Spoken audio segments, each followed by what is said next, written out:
بڑا مشہور واقعہ ہے اور بڑا یقیناً ہم مریدین کے لیے بھی بڑا سبق آموز ہے کہ ایک شخص قبلہ نظام الدین اولیاء رحمہ اللہ کی بارگاہ میں آیا، یہ سن کر آیا جیسے آپ نے بھی شروع میں فرمایا کہ دور دراز سے لوگ آتے تھے، استفادہ کرتے تھے. جب یہ خبریں پھیلتی ہیں تو لوگ ہر طرح کی عرضیاں لے کر کے آتے ہیں. آپ کی بارگاہ میں ایک شخص آیا، بیٹی کی شادی کا معاملہ تھا، دیگر اور پریشانی تھی. حضرت سے عرض کی فرمایا ٹھیک ہے ٹھہرو. 1 دن 2 دن 3 دن گزر گئے، عرض کی حضور کوئی انتظام نہیں ہوا. آپ نے بلایا خادمین کو، فرمایا کوئی نیاز وغیرہ آئی ہے کچھ؟ کہا حضور کچھ بھی نہیں آیا. کہنے لگا حضور ٹھیک ہے پھر مجھے اجازت دے، میں کہیں اور جا کر اپنا سلسلہ دیکھوں.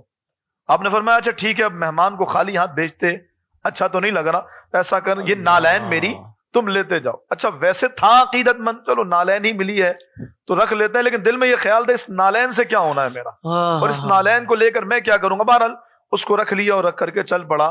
اور یہاں قبلہ نظام الدین اولیاء رحمہ اللہ کے مرید صادق، اب مرید صادق بھی ہو تو ایسا ہو پھر کیا کہ آپ کو بادشاہ وقت نے بہترین شاعری کرنے پر زبردست قسم کے انعامات سے نوازا.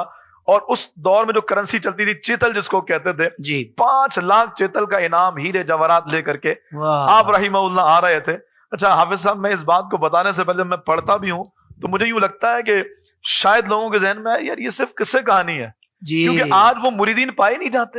میں اگلا سوال میرا یہی تھا کہ آج بھی اس طرح کا ماحول، آج ارادت کا وہ تعلق ہی نہیں ہے. آج تو پیر صاحب کے پاس آئے اس لیے کہ جاب لگ جائے، بیٹا ہو جائے، اولاد مل جائے، کاروبار ہو جائے، دنیا کے لیے آئے. اخروی منفعت کی تو سوچ ہی نہیں ہے کہ مرید اس لیے ہوئے کہ ایمان سلامت رہے، مرید اس لیے ہوئے کہ حضور کی نظر رحمت ملے، مرید اس لیے ہوئے کہ دین پر استقامت ملے. تو وہ یہ کوئی قصے کہانی نہیں، یہ ہم سب کے لیے سبق ہے کہ جب بندہ وہ درجہ لیتا ہے جس کو ہم کہتے ہیں فنا فی المرشد، تو بندہ اسی طرح سے دور سے خوشبو بھی محسوس کرتا ہے اور پیر کی جوتی کو اپنے سر کا تاج بھی بنانا اپنے لیے اعزاز سمجھتا ہے. میں عرض کر رہا تھا قبلہ امیر خسرو رحمہ اللہ تشریف لا رہے تھے، ادھر یہ شخص سرائے خانے میں آرام کر رہا تھا. اچانک سے امیر خسرو بے چین ہو کے اٹھے، فرمایا مجھے مرشد کی خوشبو آ رہی ہے. کہا حضرت آپ کے مرشد دلی سے بھی کئی کلومیٹر دور ابھی ہیں، یہاں کیسے خوشبو آ رہی؟ نہیں آ رہی ہے. اور پھر صرف خوشبو نہیں آ رہی تھی بلکہ وہاں تک پہنچ گئے، اس بندے تک پہنچے، سو رہا تھا، اٹھایا. کہا تم کہاں سے آ رہے ہو؟ کہا حضور نظام الدین اولیاء رحمہ اللہ کے دربار سے. کہا کوئی پیر صاحب نے کوئی چیز دی؟ کہا حضور میں گیا تھا اپنی عرضی لے کر، اپنے مسائل لے کر، کچھ تھا نہیں تو انہوں نے یہ اپنی نالین دے دی ہے. کہا پیر صاحب کی نالین؟ اللہ اکبر کبھی.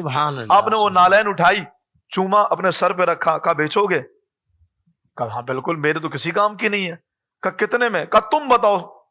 جو وہ شخص تھا جس کے بعد نالین، تم بتاؤ کتنے میں؟ کہا حضور آپ بولیں جو آپ دام دے دیں اس کا. کہا یہ دیکھو یہ ہیرے جواہرات اور 5 لاکھ چیتل لے کر آیا ہوں، ابھی یہی ہے، یہ لے لو، اور اگر چاہو تو میرے ساتھ دلی چلو، اتنا ہی اور دے دوں گا، لیکن اللہ کا واسطہ مجھے یہ دے دو نالین. وہ کہنے لگا حضور کیوں مذاق کر رہے ہیں؟ کہا مذاق نہیں ہے، اس سے میرے مرشد کی خوشبو آتی ہے. اللہ اکبر.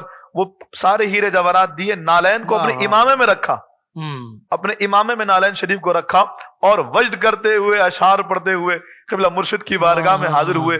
مرشد پہچان چکے تھے، فرمانے لگے امیر حسنو آج بڑا خوش نظر آ رہا ہے، وجہ کیا ہے؟ کہا حضور آج تو رقص کرنے کا دن ہے. وہ کہتے ہیں نا جو سر پہ رکھنے کو مل جائے نالے پاک حضور، تو پھر کہیں گے کہ ہاں تاجدار ہم بھی ہیں. آپ پہنچے گا حضور یہ آپ کی نالین شریف لے کر کے آیا ہوں. تجھے کیسے ملی؟ کہا حضور یہ میں نے 5 لاکھ چیتل اور ہیرے جواہرات دے کر کے خرید لی ہے.